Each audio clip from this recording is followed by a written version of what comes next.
The Strange Day. 5 a.m. The day was like any other. My mom arrived a little late to babysit my son. I was getting ready for work. The weatherman predicted a 20% chance of rain in the forecast, and that was good since Texas was going through a bad drought. Rain in these parts was greatly appreciated and very much needed. The grass in the backyard hadn't seen rain in what seemed like ages. It had already yellowed and died from the lack of moisture. The news anchor went on to mention Mexico's continued drug war and a dismembered drug lord as well as various other body parts.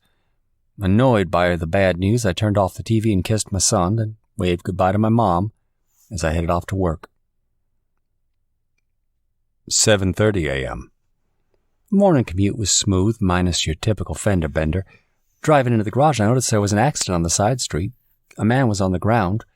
Whether he was alive or dead, I couldn't tell, but a small crowd of curious spectators had gathered around him. There was a strange aura in the air I couldn't quite put my hand on. The police car pulled up to the side, and the officer got out just as I entered the garage ramp. I thought nothing of it and continued up the ramp, wondering whether I would hear about it later in the news. 7:45 a.m. After parking, I headed to the garage elevator and was surprised when it came up immediately. Was this going to be a good day? I wondered. Shit, I sure hope so. Normally the elevator was incredibly busy and never as fast, but today it seemed quick and empty. I stepped inside and pushed for floor 3. The doors seemed to pause. Perhaps I had overestimated my good fortune. Too soon. I pushed for the button again, when I noticed a figure of a man coming down the dark garage. Strange that I hadn't noticed him there before. Although he was quite far from where I stood, I could make out the dark suit and red tie he wore, but it was covered in dark stains I couldn't make out. I was just about to stop the elevator when I noticed something strange about him. He looked disoriented, stumbling clumsily forward. Seemed not to know where he was, looking emotionlessly around him, almost blank and soulless. And then, as if by some strange magic, he caught sight of me standing inside the elevator. I pushed the elevator button again, perhaps because of the way he looked or appeared, but something didn't seem right with him. My attempts at the elevator button finally succeeded. The elevator doors began to close, however slowly. Afar I could see the man hurrying forward, and it was the way he moved that assured me something indeed was wrong with him.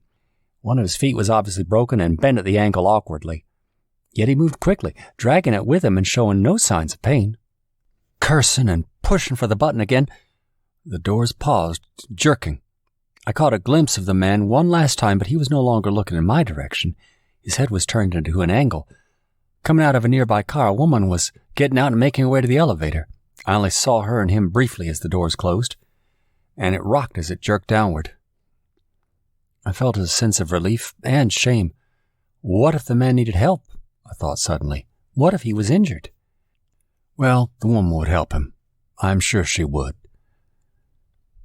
If not, I would tell the guard at the reception desk, I convinced myself. He'd call someone. But when I got to the desk, it was empty. I figured the guard was doing his rounds. I'll call him once I got to my desk, I decided. So I took the building elevator to the 23rd floor. The office seemed quite empty, but it usually was this early in the morning. 8 a.m. I got some coffee and took a seat at my desk when my cell phone rang. It was my mother. She sounded shaken. It had only been a few moments since I had left the house to come to work. I wondered if there was something wrong with my son. For the past 2 months, she had been taking care of him while I returned to work. I tried to calm her. She said in Spanish, "Hay alguien en la puerta." Someone was at the door, she claimed. It only made me wonder why this was a matter of urgency and why it had her so terrorized. Since I had often told her that if someone were to come knocking, she shouldn't be worried about opening the door or answering it, just let him knock. So I didn't understand why this time it required a call and why she sounded so scared. But something in her voice alarmed me. "Hay un hombre en la puerta y sigue tocando. No quiere irse." There was a man at the door, she continued, and she claimed that he wouldn't stop knocking or leave. "No abra la puerta, ignóralo." Ignore him, but don't open the door, I advised. "Erika, Se ve un poco extraño, my mom said. She claimed the man outside kept hitting his head against the door, then walked up and down the entrance, swaying side to side. I told her to call the police, nervously picturing the scene in my mind. She claimed she had, but that no one was picking up the phone. In fact, the phone sounded busy or disconnected. Immediately, I picked up my bag and told her I was coming home. 8:30 a.m. I dialed the police as I raced into the elevator. On my way past the reception desk, I noticed it was still empty. Only now did I realize how quiet the building seemed. Racing down the walkway with my phone glued to my ear, I dialed the police again. It seemed all the lines were tied up. I couldn't even call my husband. This sure wasn't a good time for my phone to go dead on me. Damn you, AT&T, I scolded. 8:45 a.m. I hurried out of the garage elevator and only froze when I almost stumbled into a pool of blood. Beside it there were drag marks leading towards the side of a nearby SUV. Looking around, I hurried past it into my car, which was a few spaces away, and immediately climbed to the driver's seat. As I turned on the car, I saw a woman crawling from behind the SUV. Her neck was torn open, and I could clearly see blood literally pouring from her wound. At first, I didn't move until the face of a man hit the side window of my car and began pounding his fists against the glass. His mouth lay covered in blood, and he looked crazed. I screamed and put the car in reverse and forwarded it. The man lost his balance and fell to the floor. I sped down the garage ramp, not daring to look back, and once I came into the street, I nearly hit an ambulance rushing past the exit. I took a moment to calm down and slowly drove out of the garage, then gasped at what lay in front of me. 9 a.m. People were running from every direction, but running from other people. What the hell was happening? Had everyone gone crazy? I drove slowly at first until a crazed mob of those people stormed my car and began beating the car windows. I hit the gas and knocked a few to the ground, flying past several cars on the side of the street. People from every direction were trying to flee. Police cars and even an army truck passed me by in the opposite direction. Crowds of people were fighting with one another, some tearing and others apart. It was terrifying. I hurried through the streets, carefully avoiding people that came close enough to the car, pleading for me to stop. A car sped past me and collided with another vehicle going the opposite direction. It took a little longer to get out of downtown. I managed to swerve to avoid the explosion. 9:45 a.m. Throughout the drive home, I saw nothing but the same chaos everywhere, people fleeing or fighting each other. I turned on the radio, but all I got back was static. Flipping through the channels, I managed to get the Nation Now radio broadcast. They were coming in live. There was mention of a chemical leak or possible terrorist attack. We're asking people to stay in their homes or find shelter, Amy, the broadcaster, said. For those who can't make it home, please try to head to a shelter outside the city, already in place. We have mentioned a location in Galveston, but as to exactly what was happening, no one could say.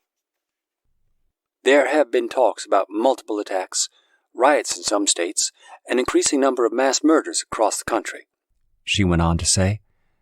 Please stay safe here. Tune to Nation Now. We will continue to broadcast for as long as we can keep the cameras running to bring you the latest news.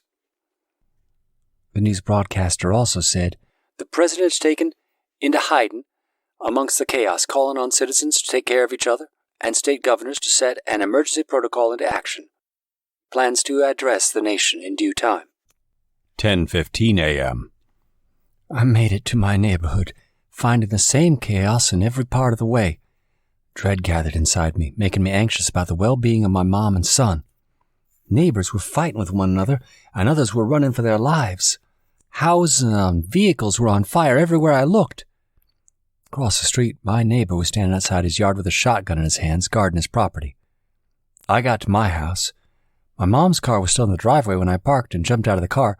The sounds of a shotgun froze me to the spot suddenly. When I looked back, a mob of about 3 of those crazed people had grabbed hold of my neighbor and knocked him to the ground and were tearing him apart. I took a step forward but stopped myself. It was too late to help him, and one petite woman weighing 118 would be no challenge to those crazed individuals. There were too many of them. I dashed to the entrance of my house, finding the door wide open. Bloodstains smeared the outside of the door and inside the foyer. I panicked, feeling the knot in my throat growing and feeling a few tears pool into my eyes. All I could think of was my baby and my mom. Slowly and cautiously I entered. With a sense of urgency, I called out but stopped, fearing those same calls would bring unwanted company rather than my mom. Till that, as I heard my baby crying somewhere inside the quiet dwelling, the knot already in my throat grew as the panic raced through my body, making me move fast inside. 10:35 a.m. I hurried. His cries led me to the back of the room where my bedroom was.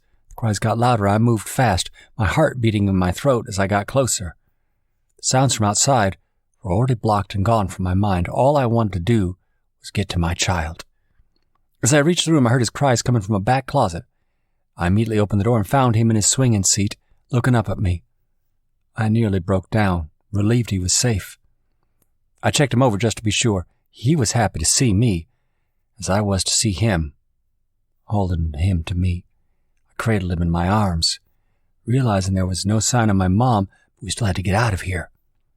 I wept for her and hoped that she had escaped, knowing she had left my son here to keep him safe from whoever had broken in.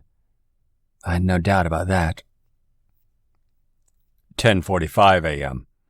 I grabbed my son's carrying harness and put him in it. That way I could easily carry him and still have my hands free. Then I grabbed my loaded handgun from the drawer near the bed, as well as the shotgun from under the bed just in case.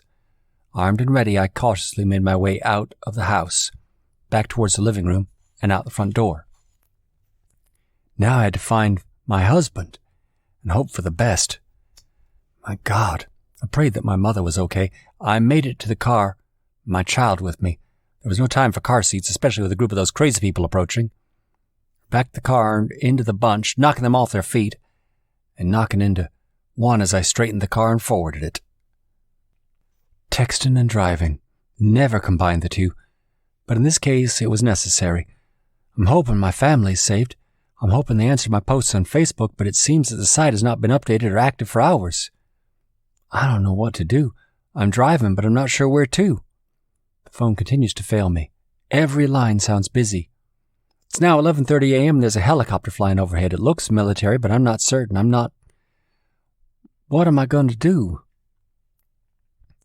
If you have any information about where to go, please text me at this number, 832-749-6799. I'm heading south.